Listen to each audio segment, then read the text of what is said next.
Hey, this is Mike Barnes, the financial first responder. What's your return on investment? The question we're going to ask today is why? Why should there be a return on your investment? Now, as a financial first responder, financial advisor, financial planner, I'm constantly looking at what is my return on investment.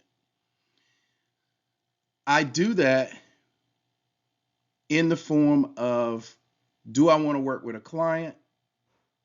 Not necessarily based off of money, but attitude. You should be thinking about that in all aspects of your life. Yes, we talk about money on this show, and yes, we talk about, you know, different type of investment opportunities, things of that nature. But let's say that you started looking at what is your return on investment. If you had to teach your children that, and you were talking to them about relationships, what is your return on your investment? I was talking to my oldest son, and we were talking about today as we were riding in the car. We were talking about uh, being around the right people, so that if decisions are made, the right decisions are made. And sometimes how you can be associated with people based off of just being in the right room or being in the wrong location. So when you think about it from a standpoint of being in the right room, that could go for internships, that could go for career opportunities, that could go for scholarship opportunities. It could go for a lot of different things, right? Just being in the know. And he broke it down to me pretty eloquently.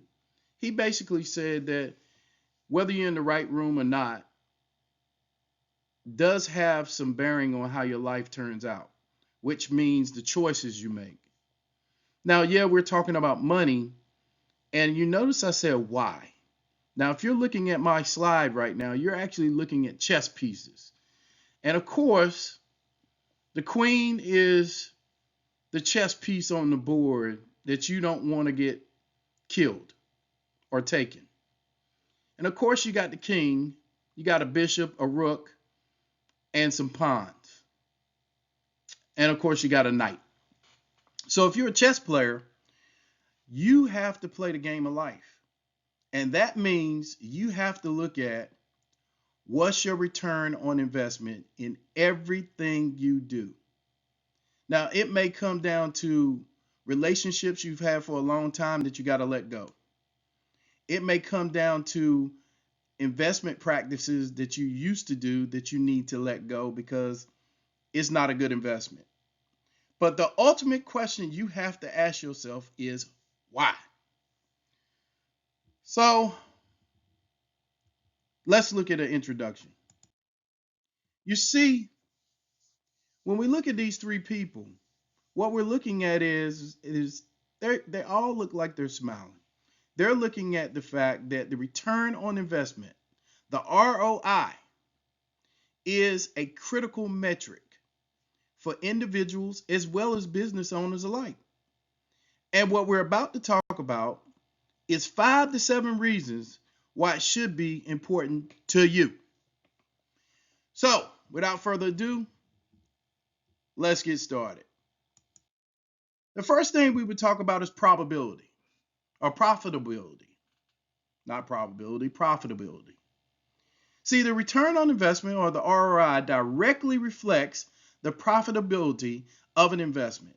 Understanding your ROI helps individuals and businesses assess whether an investment is generating enough returns to justify the initial cost.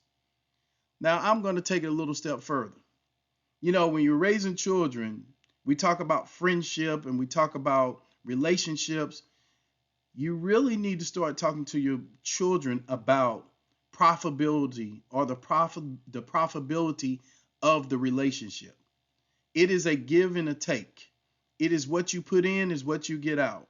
It is just like in an investment, it is how profitable is that relationship going to be. You see, some of you may be looking at, oh, well, It doesn't matter about my relationships when it comes to money. Actually, it does, because that person could lead you into bankruptcy. That person could lead you down a long road of financial turmoil or troubles. That person could actually cause you to commit fraud and go to jail. So, profitability and your relationships and money is very important. Now, you're probably saying at this point, financial first responder, what else do I need to look for? Well, I'm glad you asked. You need to look for resource allocations. Now, if you're looking at my actual slide here, you'll notice that we have chunks of dirt. We have some windmills. We have some water tables. We have some hard rock. What I would say to you is that if your financial relationships are not built on solid soil, you might want to rethink that. You may want to find better resources. Just like in a relationship, you want to be a resource to that individual, not a downfall. By comparing the return on investment of different investments, individuals and businesses can make informed decisions about where to allocate their resources.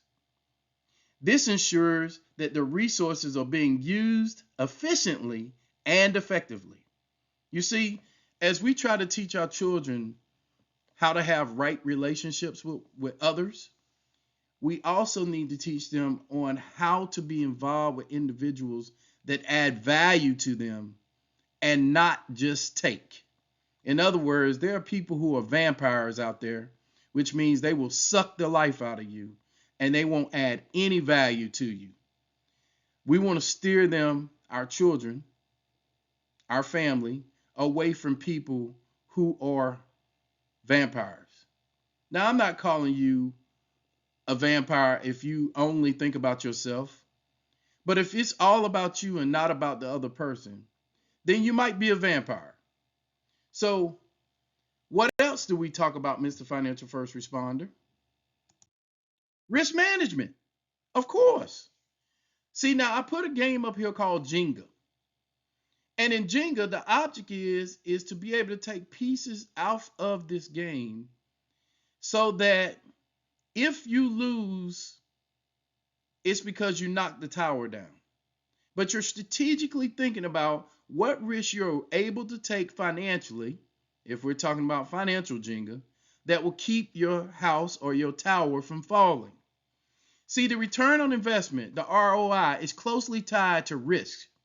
Investments with higher potential returns often come from higher risk. Remember, I'm always saying the greater the risk, the greater the reward. The lower the risk, the lower the reward. Understanding the relationship between your ROI and the risk helps individuals and businesses make more informed decisions about their investments. Well, that is true in relationships. If you're going to be around someone, and we should be telling our children this about their friends, if they're not adding to, or they cause you to make a strategic risk that you can't bounce back from that, you might not want to be that person's friend. Now, businesses, individuals have one thing in common. And you know what that is? Performance measurements, or as we like to say, KPIs, key performance indicators. See, your return on investment serves as a key performance indicator. It helps individuals and businesses evaluate the success of their investments over time and make adjustments as needed. Now, if you're looking at my slide, you're probably looking at a bunch of different keys. And I want you to think about when you see a key does one thing. It either locks a door or unlocks a door. And when you're talking about KPIs, those key performance indicators, it is the thing that's either going to turn your performance level on as an individual or a business, or it's going to turn it off. And some of you need to look at your key performance indicators and figure out if they are still worth having. What do I mean by that? This is what I mean. if you're doing something or you have a habit of doing something that is bad for a relationship, a financial relationship, stop it. If you want to increase that relationship or change that relationship, insanity says you do the same thing over and over expecting different results. So are you insane or are you sane? Because you can't use the same key on the same lock expecting the door to open when the key does not fit the lock. Well, you're saying, Mr. Financial First Responder, how does that work with my performance metrics or my key performance indicators? Well, first you got to determine what your key performance indicator is. You know, let's say that we use something like, and I'm going to use this because I'm working on exercising, right? Well, you can't just exercise and eat everything you want or drink everything you want, i.e. alcohol. There has to be moderation. And in relationships, there has to be moderation. Where there's no moderation, there is insanity. So you want to think about those key performance indicators and say, hey, what can I do to get better? What can I do as an investor, as a business owner, as a person in a relationship to get better? It's not the other person's fault. It just may be time for you to change the key. Remember, key performance indicators. Now you're probably saying, well, wait a minute. For all that to happen, I got to do something real important. I have to become a decision maker. See, decision by itself means to cut off. You make a decision. Good or bad, you make a decision. And you have the choice on what type of decision you make, especially when it comes to your money. So when we talk about the rule of 72, we know that that's the exact point in time your money will compound, double, or grow. And let's say that you know that the lower the interest rate is, the slower it takes for your money to compound. And the higher the interest rate is, the faster it compounds. Now, what do I mean by that? Now, we got this NFL referee right here. He just puts up his hands and says touchdown. Well, touchdown represents you getting a rate of return on such investment. So let's say you had $100,000, you invested it, you got a 12% rate of return. 72 divided by 12 means every 6 years that money would double. So in 6 years, you went from 100 to 200. In 6 more years, so now we're at 12, we're now from 200 to 400. And then we take that 400, in another 6 years, in 18 years, you're now at 800,000. And then in another 6 years, you're at 24 years, you're now at 1,600,000. So the rate of return on investment provides the quantitative basis for the decision maker or making. It helps individuals and businesses weigh the costs and the benefits of different investments, options, and choices, the ones that are most likely to provide a positive return. Now, no financial advisor, no financial first responder, because I am the financial first responder, no insurance agent, no financial planner can sit and guarantee you a rate of return unless it is in fact fixed.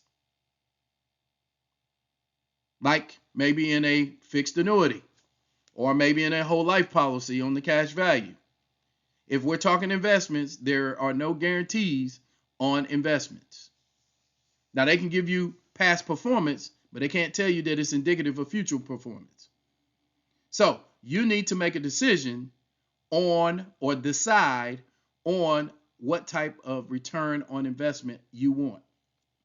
And you don't have to be truly aggressive, but you do need some form of growth depending on where you are in your investment journey. And then for some of you who are older, maybe you need to stay at fixed because you don't want to lose any money. But you need to make the decision. All right, financial first responder. What's next? Competitive advantage.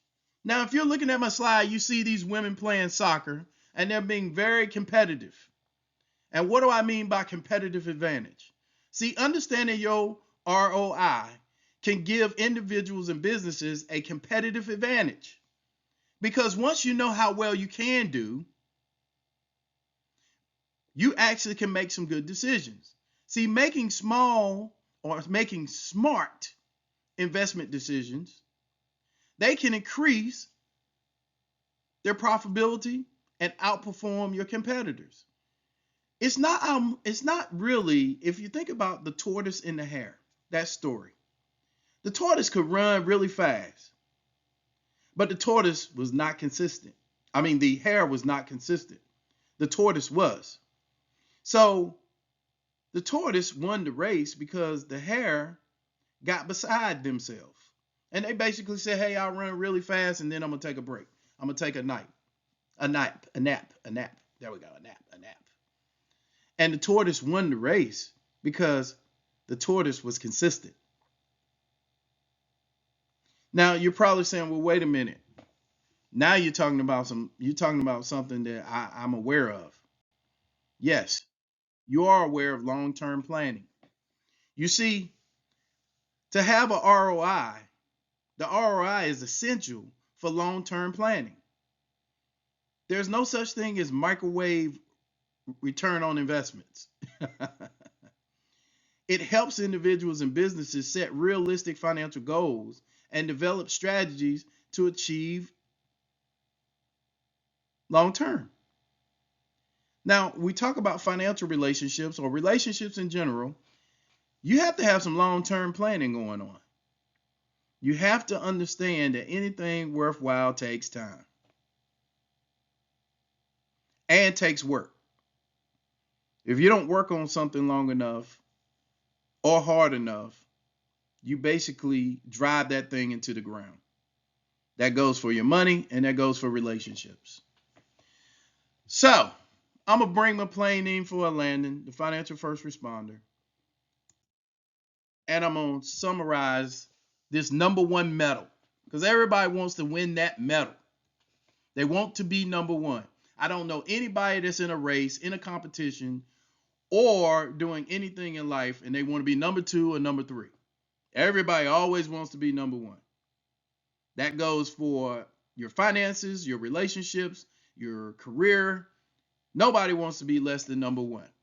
So, the return on investment, the ROI, is a crucial metric for individuals and businesses as it directly reflects the profitability of an investment. See, it helps in the resource allocation by comparing the return on investment of different investments to make informed decisions. See, the return on investment is also important for risk management as it is closely tied to the level of risk associated with the investment. And additionally, the ROI serves as the key performance indicator, helping you to measure the success of investments over time. It provides a quantitative basis for decision making, allowing for the comparison of costs and benefits. Understanding your ROI can also provide a competitive advantage and is essential for your long-term planning, helping to set realistic financial goals. Now, I'll take it a little step further. That if you want to have a good relationship with your children, your spouse, you're going to have to plan long-term. You're going to have to plan to do some things different. You're going to have to take some ownership that maybe you're not the best person and maybe you've made some mistakes along the way. But you can always turn this around, people. You can do everything in time if you're willing to put the time in. It's a return on investment, and everything has a return on investment. So, this has been Mike Barnes, the Financial First Responder. Please like and subscribe my channel. Share this with someone, and I hope you have a blessed day. Thank you for your time, and God bless.